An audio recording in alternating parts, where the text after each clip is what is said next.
Hey, what's up, friends? Ray with Docket Timber Works. How y'all doing? So, I had a setback, but I'm back now. I told you it wouldn't last forever. So what we're going to do today, got these little hardwood cherry blocks.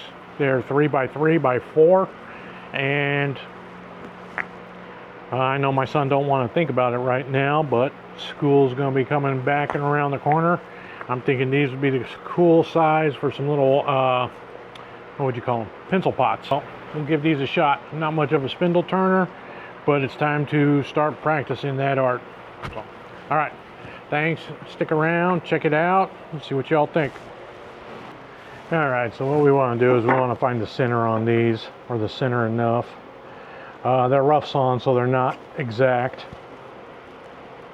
They were supposed to be 3x3, but rough sawn, you get pretty rough dimensions. There he goes. Third time's a charm.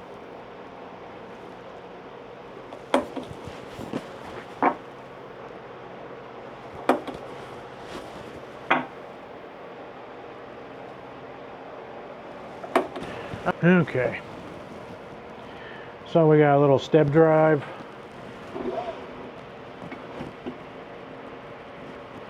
And we got a one-way live center now. Yep, looks pretty wonky.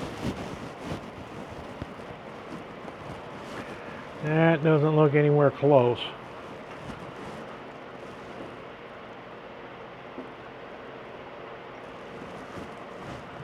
That looks a lot better.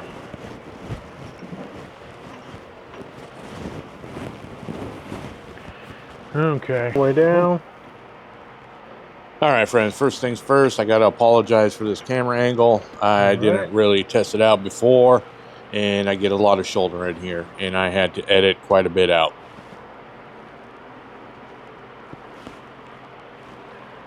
That's running around 1200. We'll use that to get it end around. So I got a few things in the works for my camera. I saw in this editing that it's not the best camera angle. I get a lot of shoulder and I get a lot of missed shots. So hopefully you guys stick around and find some enjoyment out of this still. So right here I'm just knocking the corners off with my spindle rough and gouge. Get things in line and through and running smoothly.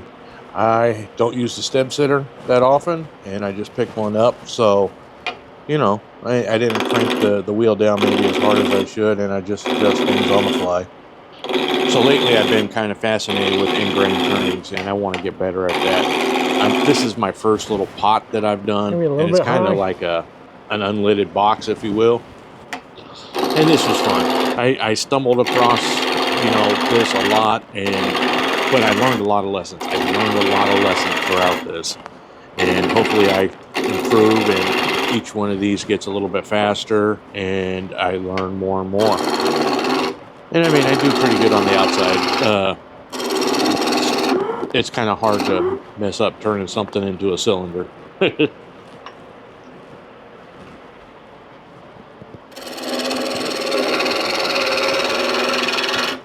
Oh, I butchered the grind on this thing. Woo-wee.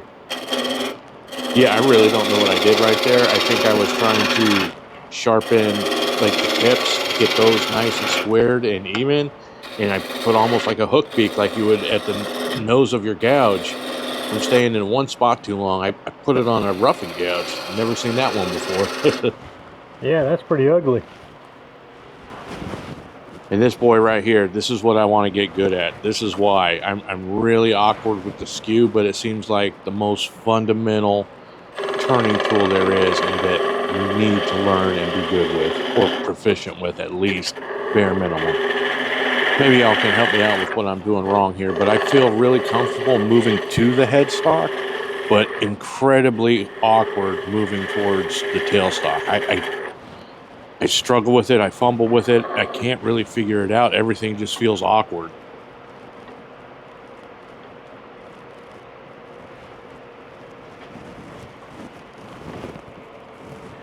This is the tough part, coming this way. I haven't figured this out yet.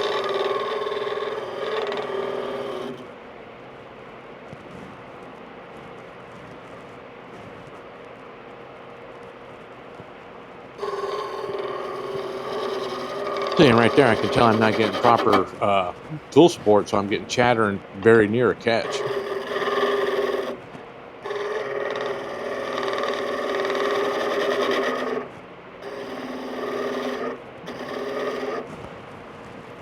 So right here, I'm wanting to come all the way back, but I'm real conscious about, you know, getting a catch because, you know, they always tell you to put your bevel down first and then ease up into the cut. And so I don't know how to do that coming into dead airspace. I don't know. To me, it just seems like it'd be a brutal catch if I even try that. But I'm way more comfortable in this position, so I was trying to get maximum cut in that comfortable position.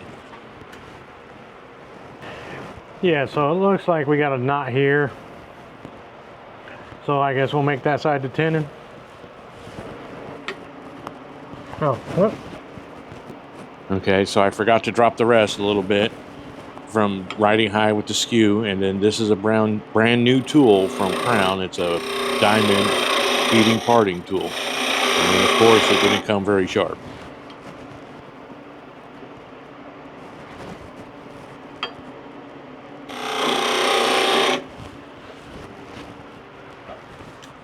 I should know better. These things never come sharp. And there you go, day and night difference between a dull tool and a sharp tool. And you should never trust a factory grind from a bigger factory. Some of your more custom tool guys, they come razor sharp already. But production tools, not typically so.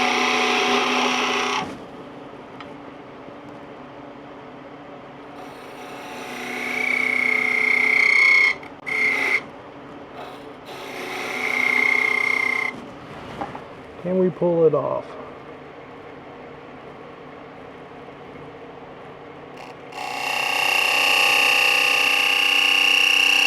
Pretty close.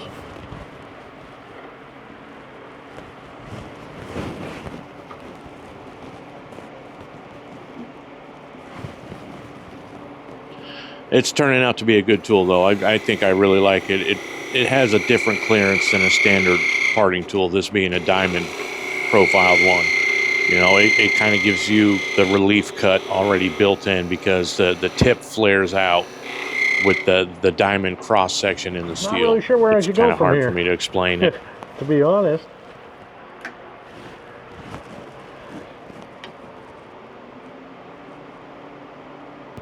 So that's a 1/2-inch spindle gouge also from Crown, and I'm just kind of doing a slight taper. That, you know, that's where the tenon is, so that's going to be the bottom. And in my mind, it's almost going to be not as extreme as a barrel, but similar. Just kind of a slight taper at the top and bottom, with the top being more almost just a chamfer.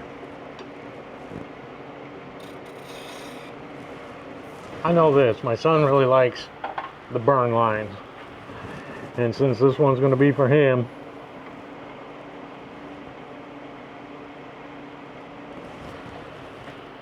so I was thinking about putting my V grooves in there for the friction burns, but then I thought better, let's not and even I mess should with that. wait until I get this thing flipped Until we're around and set. hollowed and the whole shape figured out before I start putting lines and decorations in. So right here, I'm just kind of removing that nub and cleaning up the face so that I could put a depth hole in. All right, so I kind of, like I said, I screwed up with the camera angle and I just deleted most of it. I didn't want to film a bunch of shoulder or the back side of my head with a bunch of chattering noise of me hollowing it. It's just, it would be a waste of time for everybody. So sorry about that. We'll be better next time. We'll get better angles. But really what I used was a 12 mil carbide cutter on a Ron Campbell Pro tool that was like a collaboration with Carter Tools. So it's a heavy, beefy carbide tool with a little 12 mil round cutter on it. There I am looking for the kill switch again. Okay, so I used that little 12 mil cutter to hog out the material, and then I used I think it's a 16 mil, the big square, and I used the flat square, not the radius cutter, to get the sidewalls straight. So it works, I guess, kind of like a box scraper. you know, to really just kind of get things even. I did not want the radius cutter. I wanted that big, flat, straight edge. Now what would be cool is if I could do that trick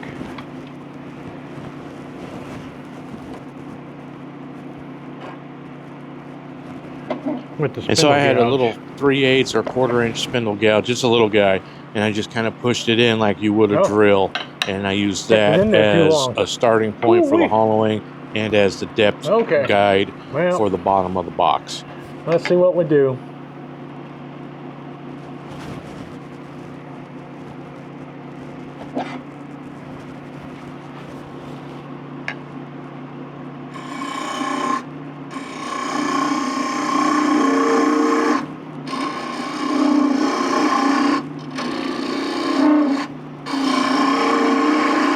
So I made a big mistake on this, and I kind of hollowed out the middle towards the bottom first, where I wish I would have set the thickness up towards the rim and then moved towards the bottom, because I got a ton of chatter. I mean, a ton of chatter out towards the rim, trying to get things smooth and finished off. And so here I am with my spindle gouge, kind of trying to round off the rim a little bit and put a chamfer on it and not blow it up.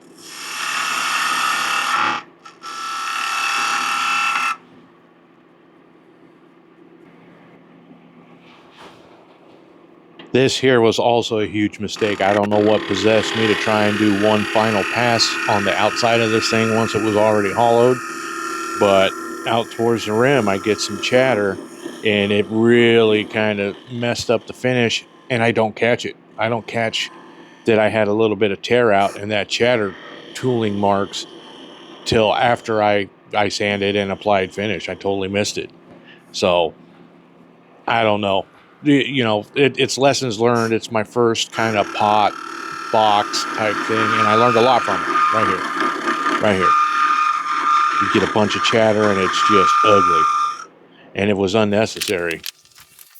Sanding this thing was a whole other set of issues. I really burned the inside webs of my fingers trying to get down into the bottom of that thing, and tried, you know, putting a little foam pad down in there, tried all different kinds of things. It's kind of a pain. You would be better off getting a perfect finish and leaving it. And like I said at the beginning, my son loves the little burn lines and the wood turn projects. So whenever I do something for him, I make sure to find a way to put the burn lines in there for him. So there's just a couple little V grooves with my skew that I'll use the wire burner for.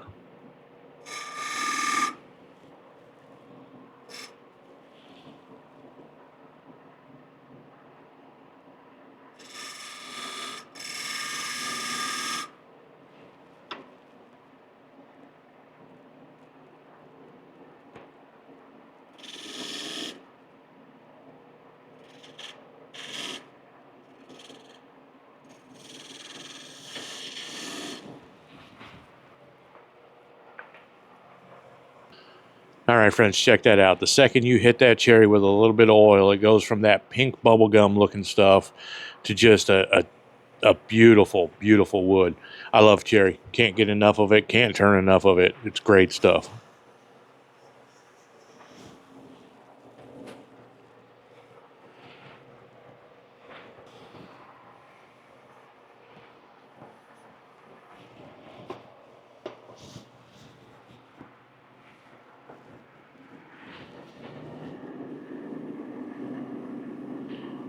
We'll just burnish this in there real good, heat up that oil, that boiled linseed oil. I use that as a sanding sealer. Give it a nice deep color.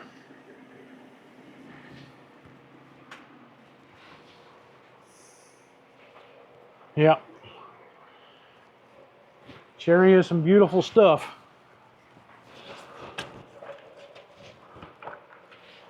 And then we'll hit it with the homemade abrasive paste.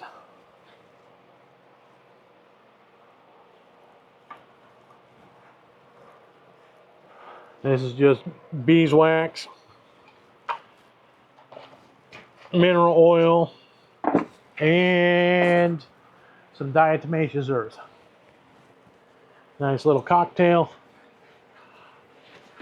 I mean, I kind of just want it more for the beeswax in there more than anything else.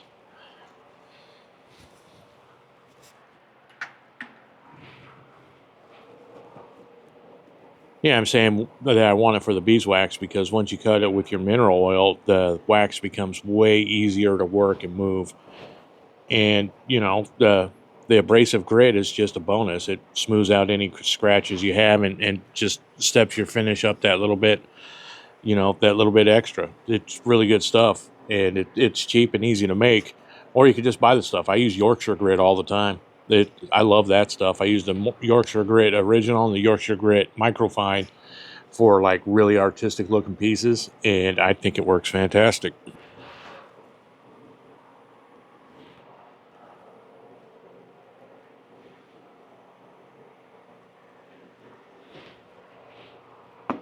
Oh! Oh!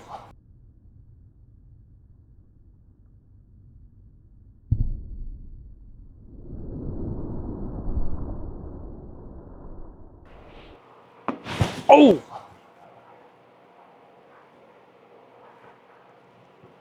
Got a little bit close. Well, a lot of bit close.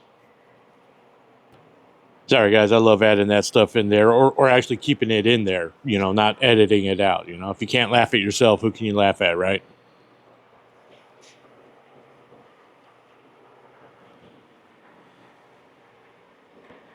That's why I'm burnishing it more with my fingers than I am with the towel. It's getting hot.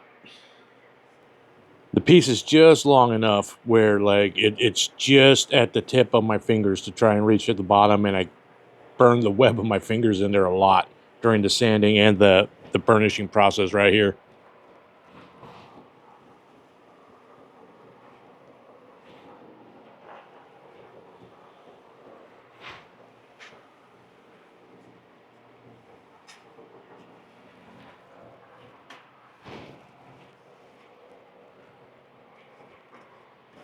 Is it perfect? No. Will it do? I think so. It looks pretty cool. So this tool was brand new, and I noticed when I used it last time to form the tenons that the corners were grabbing. So that's just a little bit of 320. I'm knocking the As a corners brand new off. tool, I really needed to And knock then that originally down I a thought I little was bit. going to jam or friction chuck this thing off, and then I just decided to part it off. You know, because I was thinking, oh, this is supposed to be a fast production type thing, so we're just going to part it off and sand the bottom.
And then I want to chamfer off that hard edge that beating tool put in there, round that off with my spindle gouge.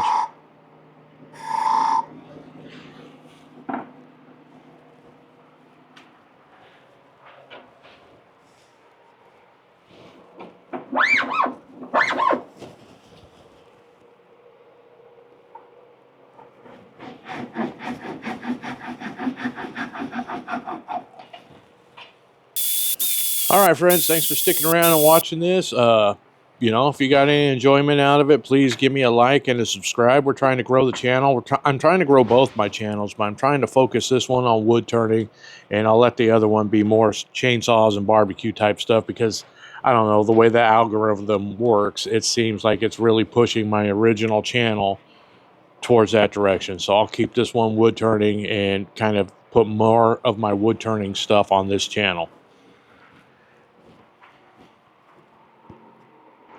Well, friends, here it is. Not perfect by any means, So I put this line a little too close before I parted it off. And, well, I don't really know a whole lot with the end grain stuff, and it's lessons learned. I could have saved a lot of time hollowing this to the depth or the thickness I wanted and then move down. Because when I just kind of started scooping out from the bottom, this was too thin and hanging out, and I got a lot of chatter. So I now know to kind of work the thickness down and not come back to it. And then I was also thinking in terms of like a bowl that I would jam chuck it. But you typically just part this off, right? So remember to leave myself room to part this off and still have the design at the bottom. It might be a little bit small for a pencil pot. I don't know. I might try a couple. It'd be a nice little tumbler or something too. I don't know. It's cool though. I mean, you can't go wrong with cherry. Cherry's just beautiful wood. So, all right, friends. Thanks for checking this out. And we will try to get back into the swing of things, into the shop turning and recording and editing more normal. What is this? How did I not pick that up? Oh, that's going to bug me. Oh well, it is what it is. See that, friends? Some tear out I missed. Totally missed it. I didn't even feel it. Oh well. My son will still use it and keep it.